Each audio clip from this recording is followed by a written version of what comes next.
श्वेता चौहान जी। राधे राधे महाराज जी। महाराज जी, मेरा मन बहुत दुखी और व्याकुल है। अभी 10 दिन पहले मेरे 8 महीने के बेटे की अकाल मृत्यु हो गई। वो महाराज जी, क्या मैं फिर से बच्चे से मिल पाऊंगी कभी? नहीं, इस देश का खेल यही है, यहाँ जो बिछुड़ा फिर मिला नहीं। जैसे माँ बिछुड़ गई तो दोबारा हम चाहे भी थोड़ी मिल सकती है, पिता बिछुड़ गए तो दोबारा चाहे थोड़ी मिल सकते हैं। तो इस देश का खेल है कि एक बार जो बिछुड़ गया फिर वो दोबारा मिले। मेला में बिछुड़ जाए तो मिल सकता है, लेकिन यहाँ शरीर छोड़ करके जब चला गया तो दोबारा फिर उससे मिलना बहुत कठिन है, दोबारा मिलना बहुत कठिन है। अब वो जीव किस लोक में गया, किस योनि में गया, क्या पता चले कि वो क्या बना जा करके, किस योनि में गया, किस लोक में है, ये तो भगवान ही जानते हैं ना। तो हमारा अच्छा, अगर वो किसी और लोक में हो और रूप में हो तो उससे हमें प्यार नहीं है। हमें तो प्यार था जो हमारे पुत्र के रूप में था, तो हमारे पुत्र के रूप में जो था वो कभी नहीं मिलेगा। अगर हम तपस्या भी करें तो हमें दूसरे रूप में मिलेगा कि वो जिस योनि में होगा उसको सामने लाया जाएगा कि ये देखो ये अमुक बना, तो उससे हमारा प्यार नहीं है। हमारा प्यार तो हमारे पुत्र के रूप में था, और वो रूप नष्ट हो जाता है, वो दोबारा नहीं प्राप्त होता है। तो इस दुख से हम बाहर कैसे आ सकते हैं महाराज? भजन, भगवान का जब हम भजन करेंगे, नाम जप करेंगे, सत्संग सुनेंगे, भगवान की कथाएं सुनेंगे, तो निश्चित हम इस दुख से ऊपर उठ जाएंगे। और यदि भगवान से नहीं जुड़ेंगे तब तो पूरे पूरे जीवन ये हमको खाता रहेगा, दुख देता रहेगा कि आज हमारा बेटा 10 साल का होता, अब हमारा बेटा 20 साल का होता। और ऐसी कामनाएं कर करके हम पूरे जीवन भर उसे याद रखेंगे और दुखी होते रहेंगे। अगर हम सत्संग सुनेंगे तो हमें पता चल जाएगा ये सब ऐसे ही है, ये संसार का खेल ही ऐसे ही है। तो हमारी विस्मृति हो जाएगी, हम आगे आनंद पूर्वक जी सकेंगे।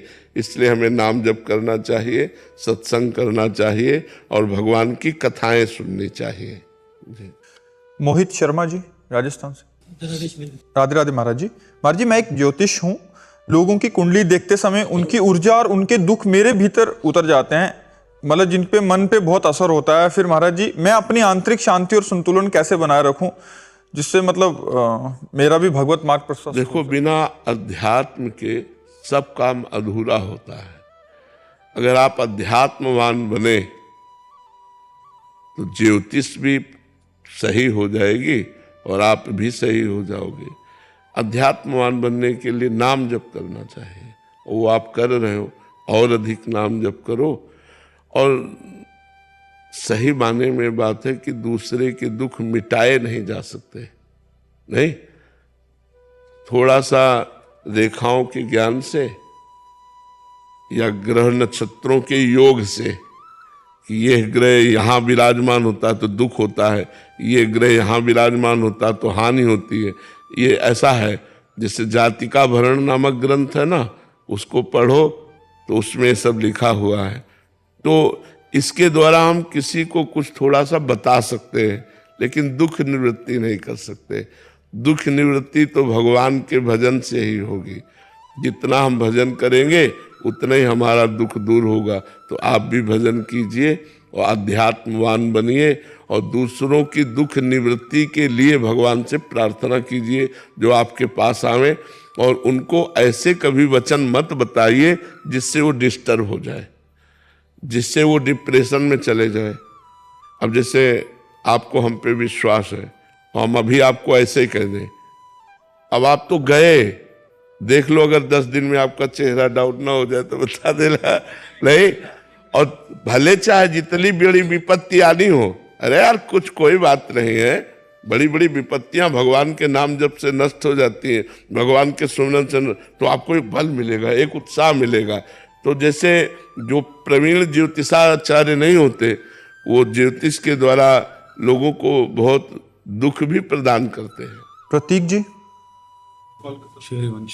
राधे राधे महाराज जी। महाराज जी, सभी रसों में माधुर्य रस सर्वोत्तम माना गया है, तो यदि कोई सख्य रस में हो तो वहां से आगे कैसे बढ़े? भगवान ही बढ़ाते हैं इन रसों में। रसदाता भगवान है।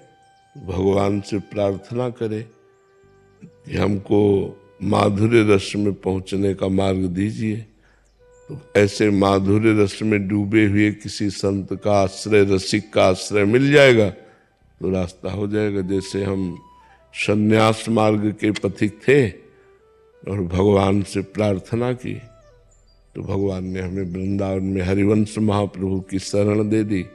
तो हरिवंश महाप्रभु रसाचार्य हैं, रस के आचार्य हैं, उन्होंने रस का मार्ग दे दिया। तो हम प्रभु से प्रार्थना करें कि हमको रस के मार्ग में आगे बढ़ना है तो नाथ हमको किसी रसिक महापुरुष का संग दीजिए। तो भगवान कृपा करेंगे तब रसिक महापुरुष का संग मिलेगा, और रसिक महापुरुष कृपा करेंगे तब हमें रस मार्ग मिलेगा। और रस मार्ग में जब हम चित्त जोड़ेंगे तब रस का रसास्वादन होगा, और जब रस का रसास्वादन होगा तो फिर भाव देह का निर्माण होगा। जैसे सखा में सखा भाव का, ऐसे सहचरी भाव का, गोपी भाव का जो भाव देह में, तब वो उस रस का वास्तविक रसास्वादन कर पाता है जब भाव देह का निर्माण होता है। पर इसके लिए बड़ा प्रयास और बड़ी कृपा, बड़ा प्रयास भजन का और बड़ी कृपा, तभी ऐसा संभव होता है। डॉक्टर मधु वर्मा जी अंबाला से। राधे राधे। राधे राधे महाराज जी। महाराज जी, भगवत प्राप्ति, भगवत साक्षात्कार तथा भगवत अनुभव, इसमें महाराज जी क्या अंतर है? एक साधक को किस परिस्थिति को दर्शाता है उसकी? कोई अनुभव नहीं है इनमें। अंतराय जब भगवान प्रकट होते हैं तो अंतर में भी प्रकट होते हैं, बाहर भी प्रकट होते हैं। उनमें कोई अनुभव के अंतराय नहीं होते। जो अंदर दिखाई देते हैं वही बाहर दिखाई देते हैं। बहिरंतश्च भूतानाम अचरम चरमेव च सूक्ष्मात् तद विज्ञेयम दूरस्थम चान्तिके च तत्।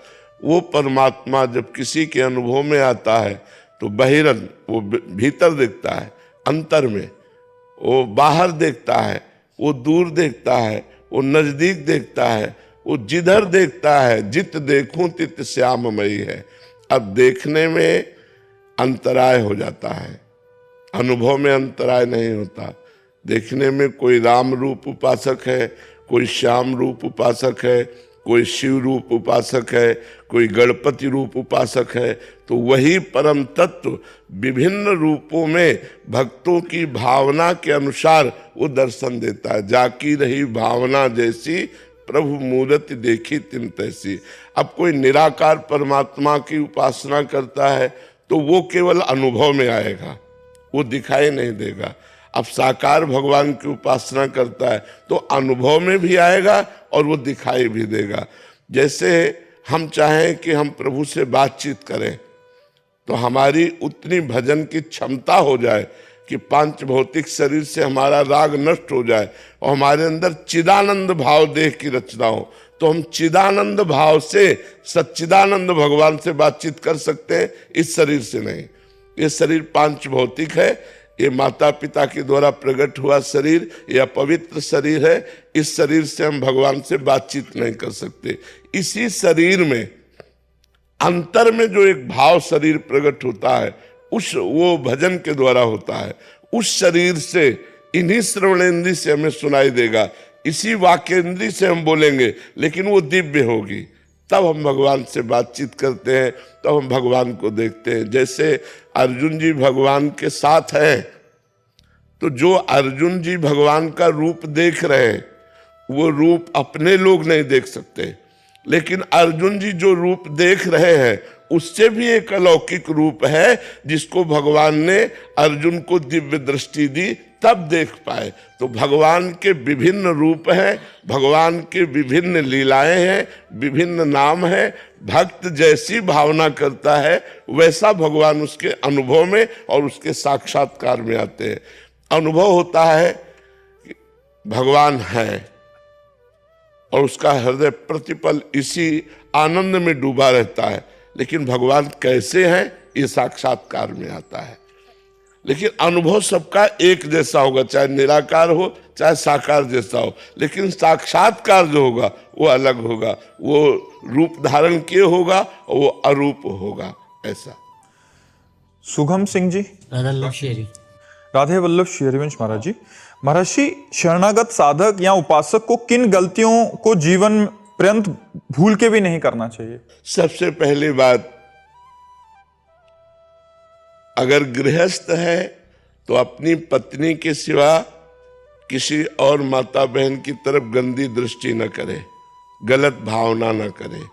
और विरक्त है तो संपूर्ण जगत की स्त्रियों से मात्र भाव रखे, कभी भोग्या भाव न रखे। यदि भोग्या भाव रखेगा तो वो भ्रष्ट हो जाएगा और वो भगवान का भक्त नहीं कहा जाएगा, वो भगवान का शरणागत नहीं माना जाएगा। दूसरी बात, रसेंद्री के द्वारा हम वही पदार्थ पाएंगे जो शास्त्र आज्ञा करता है। मनमानी पदार्थ हम नहीं पा सकते। जैसे भोजन सात्विक होना चाहिए, अब हमारे भोजन पाने में ऐसी बहुत सी वस्तुएं हैं जो हमें निषेध की गई है। मांस है, अंडा है, ये चीजें निषेध की गई है। हम भूलकर निषेध वस्तुओं का सेवन न करें। पेय पदार्थों में शुद्ध पानी भगवान को अर्पित करके पिए, और कहीं कोई शराब आदि पी तो बिल्कुल नहीं, कदापि नहीं, वो शरणागत भक्त नहीं माना जाता। तो ये रसेंद्री और जनेंद्री अगर दो हमारी ठीक हुई तो बाकी सारी इंद्रियां अपने आप कंट्रोल में हो जाएंगी। जिसकी रसेंद्री और जनेंद्री गलत होती है वो कभी भक्त हो ही नहीं सकता। वो भक्त का ड्रामा कर रहा है, भक्ति का नाटक कर रहा है, वो पाखंड कर रहा है, भक्त नहीं हो सकता। जिसकी जबान, इसमें दो है, वाकेंद्री और रसेंद्री। यहाँ दो इंद्रियां हैं, एक कर्मेंद्री है, एक ज्ञानेंद्री। ज्ञानेंद्री रसेंद्री जो रस का स्वाद लेती है, और कर्मेंद्री जो बोलती है। तो हमारी भाषा बहुत ठीक होनी चाहिए। भक्ति की भाषा सत्य, मृदु और हितकर होनी चाहिए।